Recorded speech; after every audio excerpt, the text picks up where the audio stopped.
Good morning दोस्तों, राधे राधे। आप सभी को अपने ज्ञान सूत्र एकेडमी में स्वागत है। हमें आशा है कि आप लोग अच्छे होंगे, आपकी पढ़ाई अच्छी चल रही होगी। तो आप सभी के बीच में मैं आज ही एकदम शानदार चैप्टर लेकर आया हूँ। एकदम जबरदस्त चैप्टर है, जिसमें की 2 क्लासें हमारी पहले इसके पहले चल चुकी है। तो हम चाहेंगे आप लोग यदि उस क्लासों को नहीं देखे हैं तो आप लोग उस क्लास को जरूर देख लीजिएगा दोस्तों। जो आज की क्लास है एकदम शानदार क्लास होने वाली है दोस्तों। तो आइए इस क्लास में हम क्या करते हैं, जुड़ते हैं और इसके जो पहले की क्लास है उसको जरूर देख लीजिएगा दोस्तों। जो इस समय चैप्टर चल रहा है वो भी एकदम चैप्टर क्या है, एकदम शानदार चैप्टर है। यदि जो बच्चे क्लास 9th में पढ़ रहे हैं तो उनको ये वीडियो जरूर शेयर करिएगा दोस्तों। अगर वीडियो अच्छी लगेगी तो लाइक चैनल को सब्सक्राइब जरूर करिएगा और अधिक से अधिक जरूर शेयर करिएगा दोस्तों। तो चलिए अब हम देखते हैं कि जो हमारी जो टॉपिक चलने वाली है, कौन सी टॉपिक चलने वाली है दोस्तों, चलिए देखते हैं। तो जो क्या है, हमारा चैप्टर का नाम है हमारे आसपास के पदार्थ। और जो चैप्टर है क्लास 9th चैप्टर फर्स्ट है, क्लास 9th का चैप्टर फर्स्ट चल रहा है। और वे भी कौन सी इकाई का चल रहा है, तो फर्स्ट इकाई का चल रहा है। जो केमिस्ट्री होती है, केमिस्ट्री चल रही है। चलिए देखते हैं। तो इसको क्या कहते हैं, जो हमारे आसपास के पदार्थ हैं इनको matter in our surroundings English में बोला जाता है दोस्तों। तो ये चैप्टर फर्स्ट चल रहा है, क्लास 9 का है। तो इसके पहले की 2 क्लासें हमारी चल चुकी है। तो उसमें जाकर के आप उस वीडियो को जरूर देखिएगा, आपको क्लास अच्छे से समझ में आएगी दोस्तों। तो जो पहले की क्लास थी उसमें हम वस्तुओं को मतलब पदार्थ के इंट्रोडक्शन के बारे में बताएं, उनका परिचय दिया गया है। जो दूसरी हमारी क्लास हुई है उसमें ठोस अवस्था के बारे में, अवस्थाओं के बारे में बताया गया। अवस्थाओं में उसमें ठोस अवस्था के बारे में बताया गया। तो आज की जो हमारी क्लास होने वाली है दोस्तों, ये द्रव अवस्था से स्टार्ट होगी और गैस अवस्था तक जाएगी। जो ठोस अवस्था से स्टार्ट होकर के कहाँ तक जाएगी, जो ठोस अवस्था से स्टार्ट होकर के गैस अवस्था तक क्या होगी, जाएगी। चलिए तो हम देखते हैं। तो पहले हम जाने कि द्रव किसे कहते हैं या द्रव क्या होता है। ये जो द्रव होता है इसको हम क्या कहते हैं, इसको हम क्लास 3 से या 3 से लगभग हम जानते हैं कि 3 से ही पढ़ते हुए आते हैं। तो हमें आशा है कि आप लोगों को ये अच्छे से आता होगा, लेकिन फिर भी एक बार हम इनको क्या करेंगे, जानना चाहते हैं। वो इसके पहले भी पढ़े हैं, आज भी पढ़ लेते हैं। इसके पहले पढ़ चुके हैं, यदि आ रहा है तो बहुत अच्छी बातें हैं, नहीं आ रहा है तो चलिए आज की क्लास में हम देखने वाले हैं। चलिए देखते हैं। तो क्या होता है द्रव अवस्था। द्रव अवस्था का मतलब होता है लिक्विड स्टेट। लिक्विड स्टेट जो होता है, द्रव अवस्था जो होती है, ये क्या होता है, इसमें ये तो पदार्थ की अवस्थाएं हैं। किसकी अवस्थाएं हैं, ये तो पदार्थ की अवस्थाएं। पदार्थ की बताए थे, ये वस्तुएं जो स्थान घेरती है और जिसमें द्रव्यमान होता है उसे हम क्या कहते हैं दोस्तों, पदार्थ कहते हैं। और पदार्थ की 3 अवस्थाएं, पदार्थ की 3 अवस्थाओं में बांटा गया था, ठोस, द्रव, गैस। तो जिसमें हमारी ठोस की क्लासें चल चुकी है, तो आज हम पढ़ने वाले हैं द्रव। क्या पढ़ने वाले हैं, द्रव। अब हम जानेंगे कि द्रव क्या होता है। तो बताओगे कि वे पदार्थ जिनका आयतन और आकार दोनों, आयतन निश्चित और आकार क्या होता है, अनिश्चित होता है, उसे हम क्या कहते हैं, द्रव कहते हैं। वे वस्तुएं जिनका आयतन निश्चित और आकार जो होता है अनिश्चित होता है उसे हम द्रव कहते हैं। चलिए हम यहाँ पर लिखते हैं, वे वस्तुएं जिनका आयतन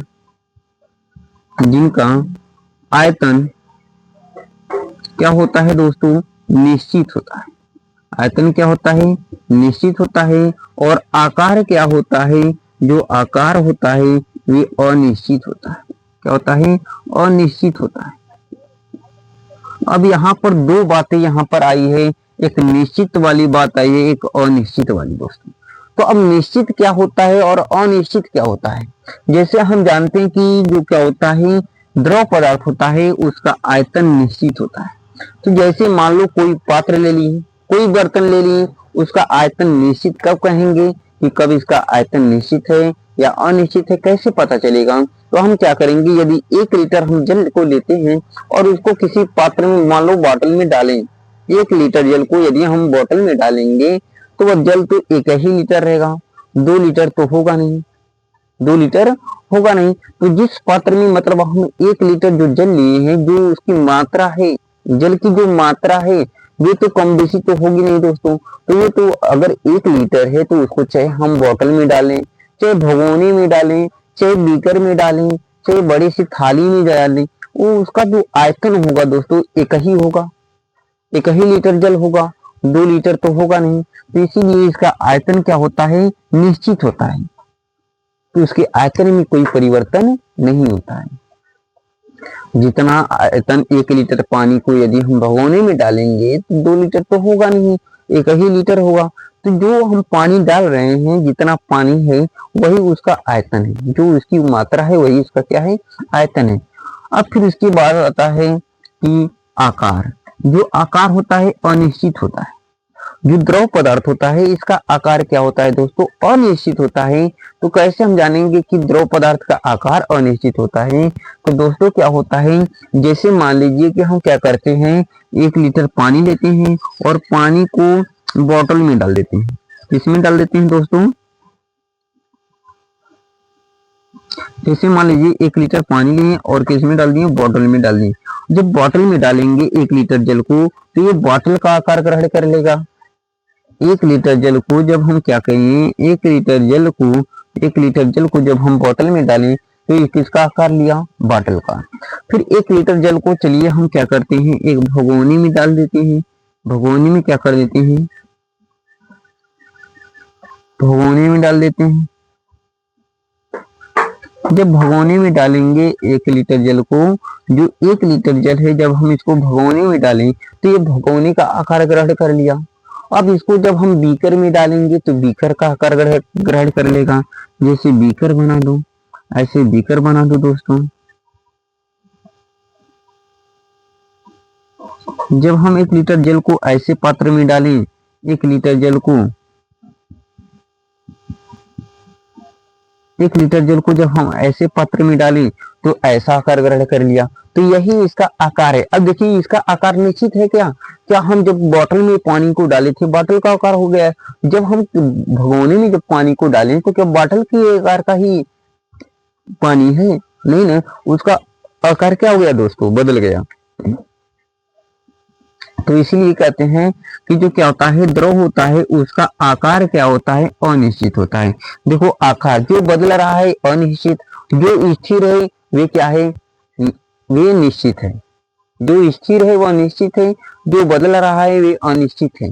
जैसे 1 लीटर पानी वो 1 ही लीटर रहेगा, तो 1 लीटर जो पानी है 1 ही लीटर रहेगा तो वह निश्चित है, वह 1 ही लीटर है। 1 लीटर पानी है तो उसको किसी भी बर्तन में डाल देंगे तो 1 ही लीटर रहेगा। और जब 1 ही लीटर पानी रहेगा तो यह 1 लीटर जो पानी है वह उसका आयतन है। लेकिन जिस पात्र में डाल रहे हैं अब उसका आकार क्या हो रहा है, बदलता जा रहा है। अब कौन बदल रहा है, आकार बदल रहा है। कौन बदल रहा है दोस्तों, आकार बदल रहा है। जब आकार बदल रहा है तो आकार क्या होगा, अनिश्चित होगा। क्या होगा, अनिश्चित होगा। जब आकार बदल रहा है तो उनका आकार क्या होगा दोस्तों, अनिश्चित होगा।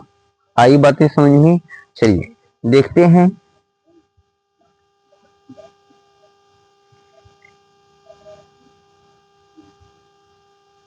ये बातें समझ में आई दोस्तों। चलिए अब आता है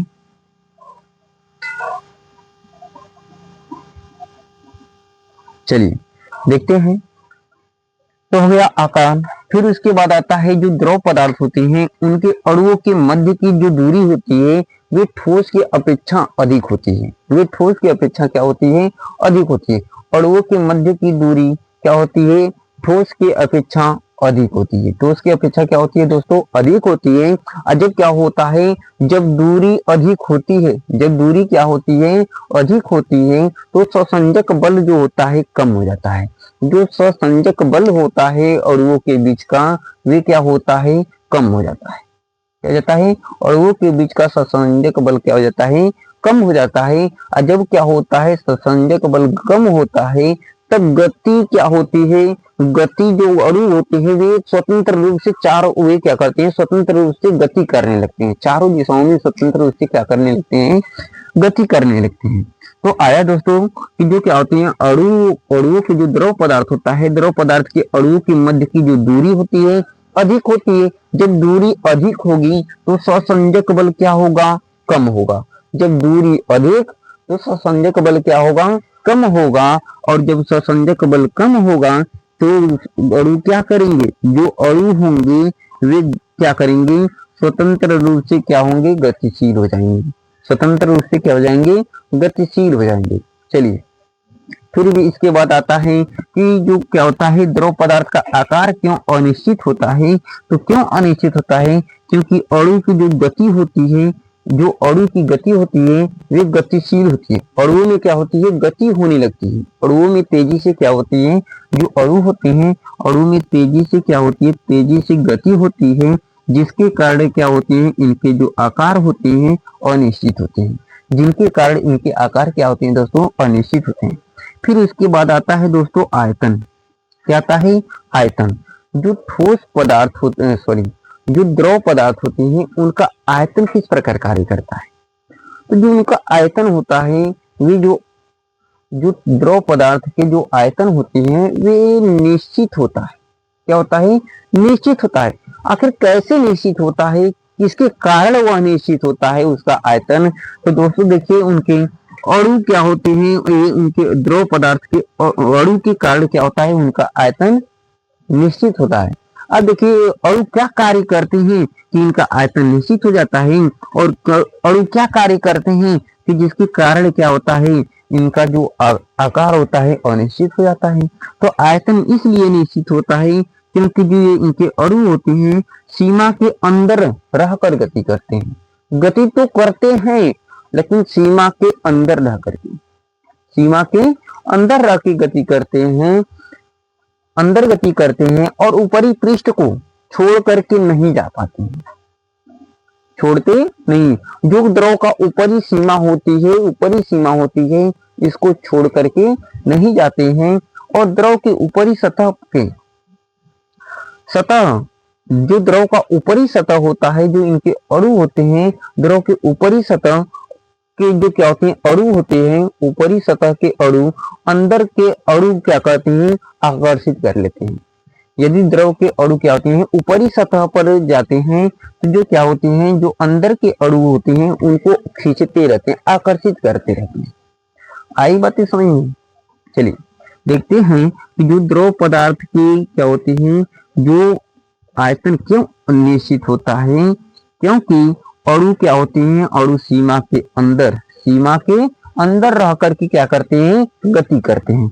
जब सीमा के अंदर गति करेंगे तो क्या होगा, इनके ऊपरी पृष्ठ को छोड़ करके नहीं जा पाते हैं, नहीं जा पाते हैं, छोड़ नहीं पाते हैं। इनकी जो ऊपरी सीमा होती है उसको छोड़ नहीं पाते हैं। जैसे हम क्या किए, लो जल को गिराएंगे तो वो क्या करेगा, ऊपरी सीमा को मतलब उसी के अंदर रह करके ही गति करेगा, मतलब अलग अलग भागों में बटेगा नहीं, उसी में रह करके गति करता है। जल के अंदर देखो, जल जाएगा तो एक साथ ऐसे बढ़ता जाएगा, ऐसे बढ़ता जाएगा। ऐसा नहीं कि उसमें का एक बूंद वहां चला गया, दूसरा बूंद यहाँ, नहीं, उस बूंद का एक कण वहां चला गया, एक कण वहां, ऐसे नहीं जाता है। वे क्या होता है, एक ही में सटते हुए, ऐसे सटते हुए जाता है, ऐसे जाता है, ऐसे जाता है। कभी गिराएंगे आप क्या करेंगे, किसी समतल पृष्ठ पे क्या करेंगे, जब हम एक जल की बूंद को गिराएंगे तो देखोगे ये चारों ओर एक ही साथ बढ़ते हुए जाएगा। गति तो कर रहा है लेकिन एक ही साथ सतह के अंदर ही गति कर रहा है, बाहर नहीं। तो ये क्या करता है, सतह के अंदर गति करता है। और जब ऊपरी पृष्ठ को छोड़ करके नहीं जा पाता, ऐसा नहीं कि ऊपरी पृष्ठ पे जो है वो छोड़ करके इसको भाग जाएगा, नहीं, उसको भागता नहीं है, वो उसी में मिला रहता है। क्यों मिला रहता है, क्योंकि जो ऊपरी सतह के जो अणु होते हैं ना, उनके निचली सतह के अणु वाले उनको क्या करते हैं, पकड़े रहते हैं, खींचे रहते हैं, आकर्षित किए रहते हैं। क्या किए रहते हैं, जो ऊपरी सतह के जो अणु होते हैं, उनके निचली सतह के जो अणु होते हैं ना, उनको क्या किए रहते हैं, पकड़े रहते हैं कि बच्चा तुम कहीं जाना मत। उनको क्या किए रहते हैं, पकड़े रहते हैं, उनको जाने नहीं देते, उनको आकर्षित करके रखते हैं। तो ये क्या होते हैं, उनके अंदर ही गति करते हैं। जैसे मान लो कि कभी कोई मेला वगैरह में कोई जाते हैं, तो मान लीजिए कोई पत्नी क्या की गई मेला में, अब वहां पर एक बच्चा गया, अब उसका बच्चा है तो उस बच्चे को छोड़ करके नहीं जाती है, उसको पकड़ के खींचती रहती है और उसको अपने अंडर में ही गति कराती है। तो सेम उसी काम वही काम होता है द्रव का। जो द्रव के अणु होते हैं उनका देखिए, उनका जो आयतन होता है, उनके जो घूमने का स्थान होता है निश्चित होता है, तो इतना ही दूर में रहेंगे। अब जहां तक उसका हाथ जाएगा वहीं तक न घूमेगा बच्चा।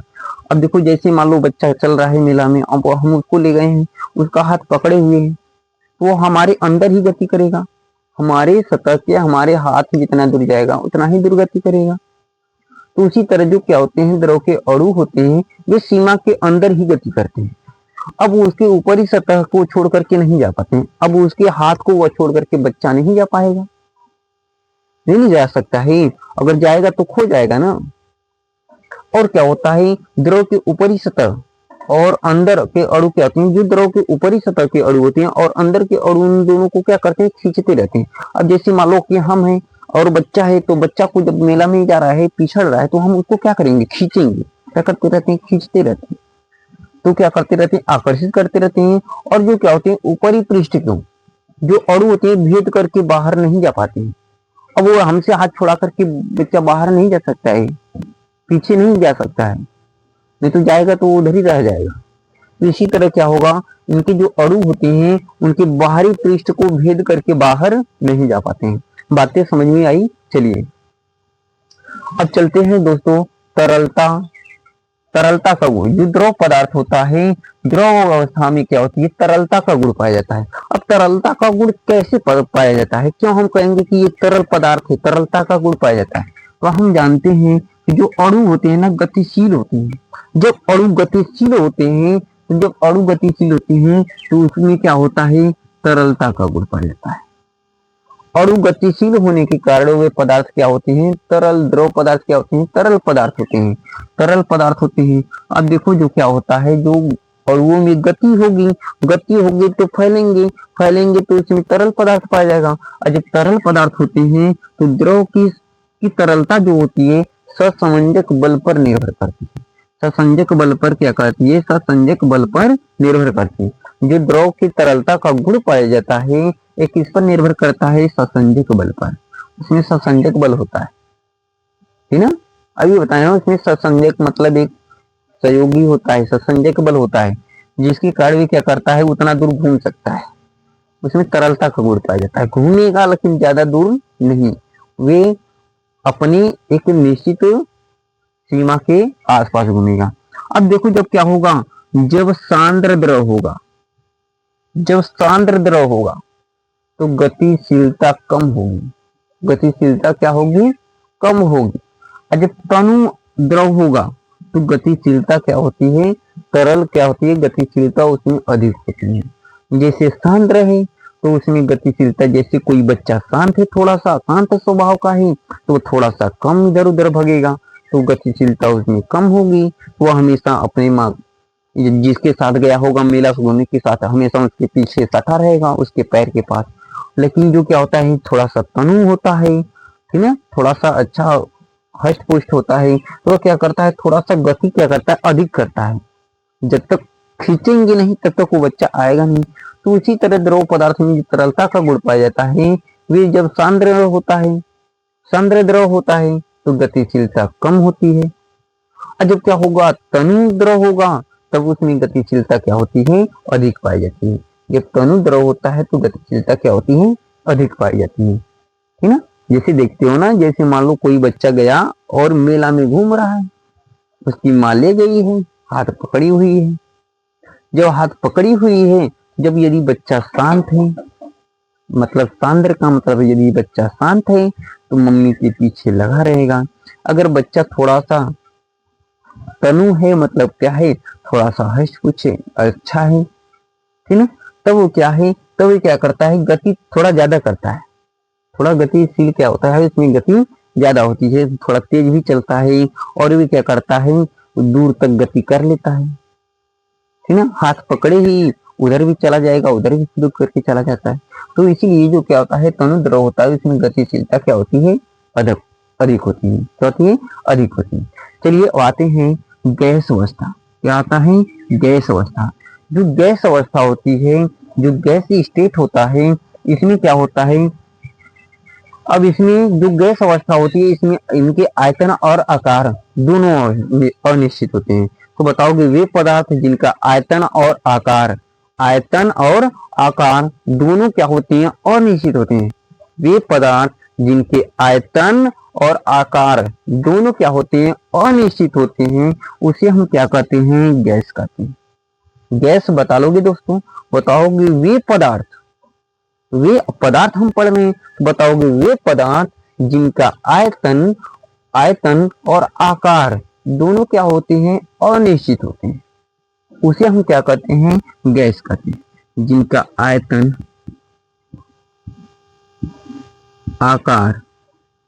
और आकार दोनों क्या होते हैं, ये दोनों अनिश्चित होते हैं। क्या होते हैं, अनिश्चित होते हैं।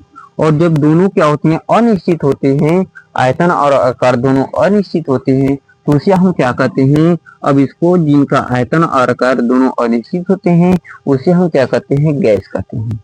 अब चलिए देखिए गैस का गुण क्या होता है कि क्यों हम उसको गैस कहते हैं। अब देखिए गैस क्यों कहते हैं, क्योंकि द्रव बहुत तेजी से जो क्या होता है, सॉरी यहाँ पर गैस रहेगा,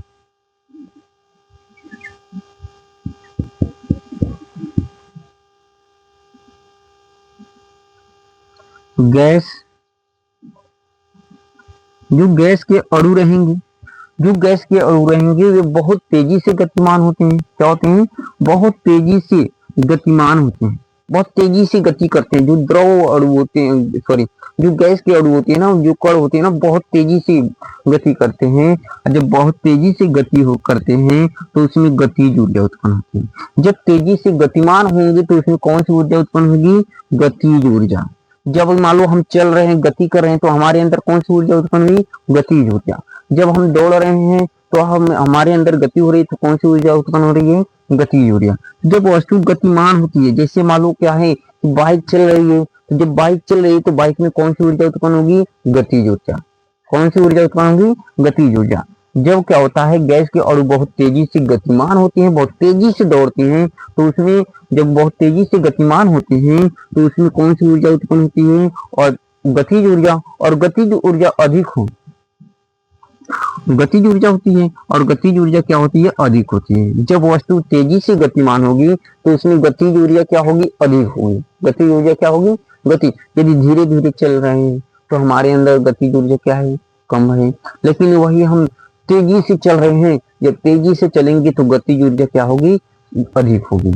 चलिए, तो अब जो क्या होती है, गतिज ऊर्जा अधिक होती है, जिनके कारण अणुओं के मध्य आकर्षण और प्रतिकर्षण, जो अणु होते हैं, जो द्रव गैस पदार्थ के जो अणु होते हैं, और उन अणुओं के मध्य आकर्षण और प्रतिकर्षण बल शून्य हो जाता है। आकर्षण खींचने की क्षमता और धक्का देने की क्षमता क्या हो जाती है, कम हो जाती है, शून्य हो जाती है। और जब गति जो आकर्षण और प्रतिकर्षण बल की क्या होती है, जब क्या होता है, बल शून्य हो जाता है, तो उनकी स्थितिज ऊर्जा से वह क्या हो जाता है, गतिज ऊर्जा में बदल जाती है। तो वस्तु में क्या होती है, वो जो गैस के जो अणु होते हैं, वे स्थितिज ऊर्जा से क्या हो जाते हैं, गतिज ऊर्जा में बदल जाते हैं। उसमें क्या होते हैं, जो स्थितिज ऊर्जा से वे किस में बदल जाते हैं, वो गतिज ऊर्जा में बदल जाते हैं। स्थितिज ऊर्जा से गतिज ऊर्जा में परिवर्तित हो जाती है। और फिर उसके बाद जिसके कारण हम इसको क्या कहते हैं, गैस कहते हैं। अब आता है गैस के जो आकार होते हैं अनिश्चित क्यों होते हैं। और जो गैस के आकार होते हैं क्यों अनिश्चित होते हैं, क्योंकि इनके अणु गतिशील होते हैं। इनके अणु क्या करते हैं, खूब तेजी से गति करते हैं, तेजी से गति करते हैं, जिसके कारण इनका आकार क्या होता है, अनिश्चित होता है। जब तेजी से चारों तरफ भागेंगे तो उनका कोई अता पता नहीं होगा कि कहां पर होगा, तो इसका कोई निश्चित नहीं होता है। और जो क्या होता है, जैसे मान लो कुछ ऐसे बच्चे होते हैं जो आए, पता चला इधर से आए उधर चले गए, उधर से आए उधर चले गए, अब उनका पता ही नहीं है कि वो कहां पर होंगे। बोलिए, तो क्या होता है, उसी प्रकार के जो क्या होते हैं, जो गैस पदार्थ के जो अणु के जो आकार होते हैं, इसीलिए उनका कोई पता नहीं होता। कि वो कहाँ तक जा सकते हैं, वो कहीं घूम सकते हैं, वे कहीं घूम सकते हैं, जहां उनका मन किया वहां पर चले जाएंगे। तो वो क्या होगा, अनिश्चित है। तो इसीलिए क्या होता है, जो गैस के आकार होता है वे क्या होता है, अनिश्चित होता है। क्यों अनिश्चित होता है, क्योंकि उनके जो अणु है ना वे बहुत गतिशील होते हैं, बहुत तेजी से गति करते हैं, कब कहाँ चले जाएंगे उनका पता नहीं है। तो इसीलिए जब उनके क्या है अणु अणु तेजी से गतिशील होते हैं तो इनका आकार क्या होता है दोस्तों, अनिश्चित होता है। आकार क्या होता है, अनिश्चित होता है। और जब आकार अनिश्चित होता है तो इन्हें पात्र में भरने पर समान रूप से चारों ओर फैल जाती हैं, समान रूप से चारों तरफ क्या कर जाते हैं, फैल जाते हैं। जैसे मान लो हम इत्र को लाए और इस रूम में क्या कर दिए, मार दिए। अब इस रूम में मार दिए तो इस रूम में जो क्या है, सेंट है ना, ये चारों तरफ फैल जाएगा, जहां जहां जगह पाएगा वहां वहां पर क्या होगा, फैल जाएगा। पता चलेगा कि इस घर से थोड़ा सा छिद्र है घर में, तो पता चलेगा कि घर में से वो निकल करके बाहर भी चला गया। कहाँ चला गया, एक छोटे से छिद्र में निकल करके प्रवेश करके बाहर भी चला जाएगा, वहां पर भी महक आएगा, वहां भी महक आएगा, अंदर भी महक आ रहा है, घर में भी महक आ रहा है। और थोड़ा सा छिद्र पानी के कारण जो बाहर भी चला गया, क्यों बाहर चला गया, क्योंकि वह बहुत गतिशील होता है, बहुत बदमाश होता है। क्योंकि क्या करता है, घर से भी बाहर चला जाएगा बिना पूछे। तो इसी कारण इनमें क्या होता है, समान रूप से क्या हो जाते हैं, उसमें फैल जाते हैं और आकार को ग्रहण धारण कर लेते हैं। जहां जहां पर जगह खाली पाएंगे वहां वहां पर चले जाएंगे और वहां का स्थान को घेर लेंगे। चलिए अब आता है आयतन। जो द्रव पदार्थ जो गैस पदार्थ होता है, इसका आयतन क्यों अनिश्चित होता है, क्योंकि जो इनके अणु होते हैं ना बहुत तीव्र वेग से चलते हैं, खूब तेजी से चलते हैं, इनका वेग बहुत तेज होता है। जो क्या होते हैं, जो द्रव के अणु होते हैं इनका जो वेग होता है बहुत तेज होता है, इनका वेग क्या होता है, बहुत तेज होता है, जिसके कारण अनियमित रूप से सभी दिशाओं में क्या करते हैं, गति करते हैं। इनका वेग तीव्र होता है जिसके कारण अनियमित दिशाओं में क्या करते हैं, तेजी से गति करते हैं, चारों दिशाओं में तेजी से क्या करते हैं, तेजी से गति करते हैं और तेजी से गति करते हैं, जिसके कारण इनका आयतन क्या होता है, अनिश्चित होता है। जब इनके अणु में वेग तीव्र होता है और तीव्र होने के साथ साथ अनियमित रूप से सभी दिशाओं में क्या करते हैं, सभी दिशाओं में गतिशील होते हैं, सभी दिशाओं में गतिशील होते हैं। इसका नहीं कि एक ही दिशा में जाएंगे, किसी दिशा में जा सकता है, सभी दिशाओं में जाएगा। इसलिए क्या इनका आयतन क्या होता है, अनिश्चित होता है। फिर आता है दाब। क्या आता है दोस्तों, दाब। जो क्या होता है, द्रव पदार्थ होता है उसमें दाब किस प्रकार लगाया जाता है। अब देखो इसमें दाब किस प्रकार लगता है कि जब अणु बर्तन की दीवार से टकराते रहते हैं, जैसे मान लो कोई बर्तन रखे और उसमें गैस गया और गैस के जो अणु होंगे उसमें टकराते रहते हैं। जब टकराते हैं तो वेग की दिशा में परिवर्तन होता है। जैसे मान लो तेजी से आया और इसमें टकराया, फिर इधर चला गया, फिर उधर गया, उधर से दीवार में, उधर से भी बर्तन की दीवार से टकराया, फिर उधर से घुमा इधर चला गया, फिर इधर आएगा, इधर भी दीवार से टकराएगा, इधर से इधर चला जाएगा। अब जिधर जा रहा है दीवार से टकरा रहा है, टकरा करके दिशा में क्या कर देगा है, परिवर्तन करना। अब जब दिशा में परिवर्तन करता है तो जो क्या होते हैं, वेग में बार बार जो परिवर्तन होता है, दीवार में बार बार टकराने से, दीवार जो अणु होते हैं बर्तन की दीवार से बार बार टकराने से उनमें क्या होता है, संवेग स्थानांतरित कर देती है। उनकी जो क्या होता है, बर्तन की जो दीवार होती है वे संवेग स्थानांतरित करती है और जिसके कारण उसमें क्या लगता है, द्रव के अणु में दाब लगता है। क्या लगता है, दाब लगता है। आया दोस्तों समझ में। फिर आता है इसमें गतिज ऊर्जा। इसमें आता है गतिज ऊर्जा। अब क्या होता है, जो इनके अणु होते हैं स्थितिज ऊर्जा को गतिज ऊर्जा में बदल देते हैं। किसमें बदल देते हैं, स्थितिज ऊर्जा को गतिज ऊर्जा में। आया है, एक बार इसका स्क्रीनशॉट ले लीजिए।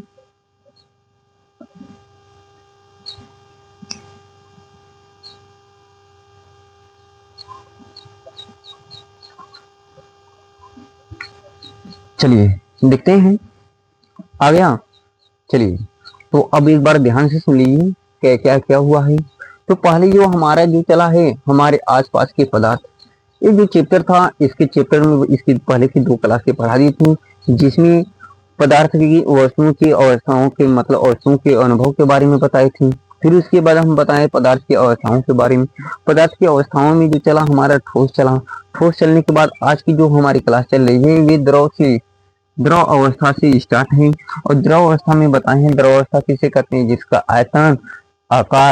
आयतन निश्चित और आकार क्या होता है, अनिश्चित होता है, उसी द्रव कहते हैं। और जो इनके अणु होते हैं, अणुओं के मध्य की जो दूरी होती है वे अधिक होती है। जो अणु होते हैं, जो कण होते हैं, इनके मध्य की दूरी क्या होती है, अधिक होती है। जब दूरी अधिक होगी तो सहसंयोजक बल क्या होगा, कम होगा। सहसंयोजक बल क्या होगा, कम होगा। जब सहसंयोजक बल कम होगा तो अणु क्या करेंगे, स्वतंत्र रूप से गति करेंगे, स्वतंत्र रूप से क्या होंगे, गतिशील होंगे।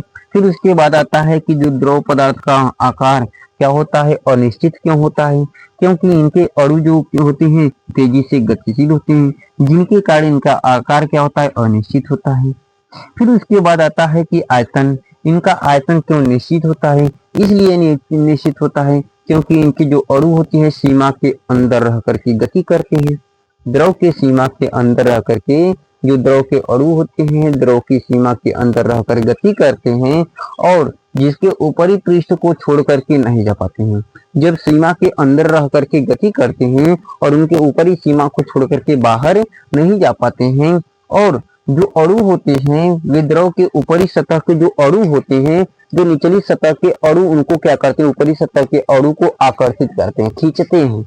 जब आकर्षित करते हैं, खींचते हैं, और जो क्या होते हैं ऊपरी सतह के जो पृष्ठ के अणु जो होते हैं वे भेद करके ऊपरी सतह को जो अणु होते हैं वे पृष्ठ के ऊपरी पृष्ठ को भेद करके बाहर नहीं जा सकते हैं। जो उनके अंदर के जो क्या होते हैं अणु होते हैं उसके ऊपरी पृष्ठ को छेद करके बाहर नहीं निकल सकते हैं। इसी कारण होता है कि इनका आयतन क्या होता है, निश्चित होता है। फिर अभी हम बताए हैं कि जो द्रव पदार्थ होता है उसमें क्या होता है, तरलता का गुण पाया जाता है। अब तरलता का गुण कैसे पाया जाता है, क्योंकि इनके जो अणु होते हैं गतिशील होते हैं। जो द्रव पदार्थ होता है उनके अणु क्या होते हैं, गतिशील होते हैं, जिसके कारण उन्हें हम तरल पदार्थ कहते हैं। जिसके कारण हम उनको क्या कहते हैं, तरल पदार्थ कहते हैं। द्रव में जो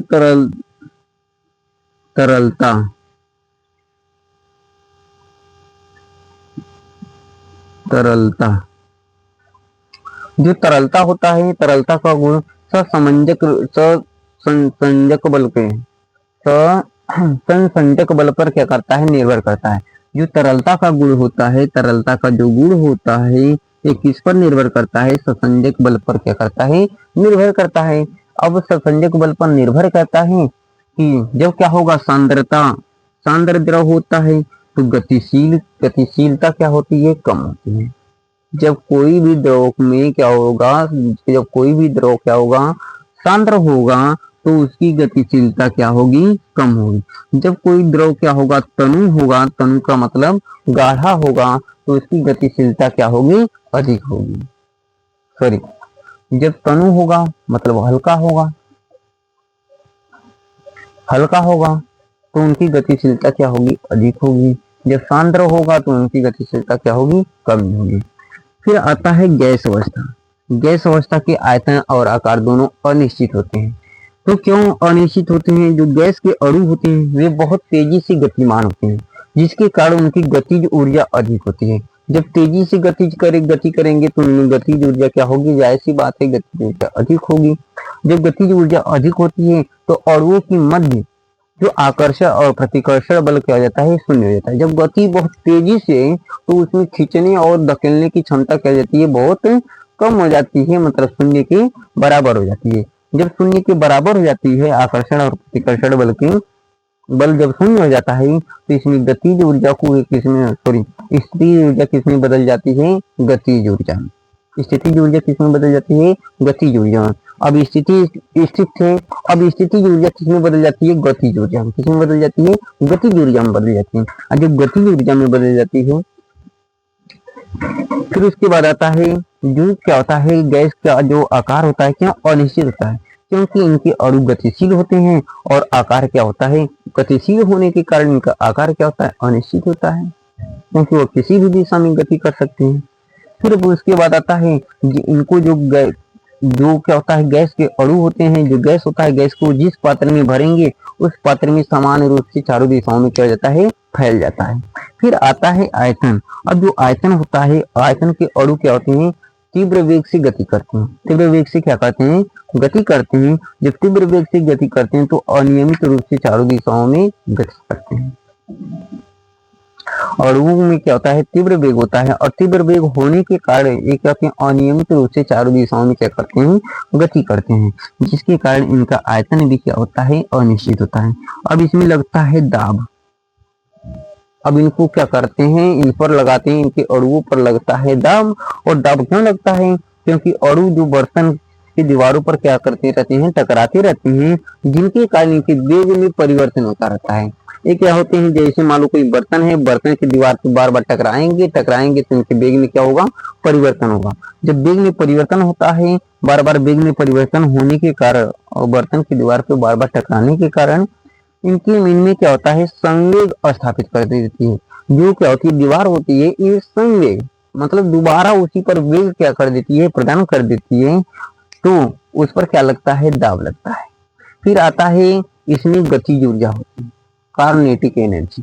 जो काइनेटिक एनर्जी होता है ये अभी इसमें कैसे उत्पन्न होता है, तो जो भी वस्तु स्थितिज ऊर्जा को क्या कर देती है, गतिज ऊर्जा में बदल जाती है।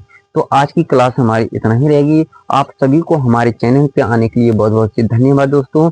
आप लोगों को यदि हमारी क्लास अच्छी लगी हो तो हमारी वीडियो को अधिक से अधिक लाइक और चैनल को सब्सक्राइब और शेयर जरूर करिएगा दोस्तों। जो बच्चे जो भी आपके मित्र दोस्त यार जो भी अगर 9th की क्लास में पढ़ रहे हैं तो उनको ये वीडियो जरूर शेयर करिएगा। तो आप सभी को हमारे चैनल पे आने के लिए बहुत बहुत से धन्यवाद।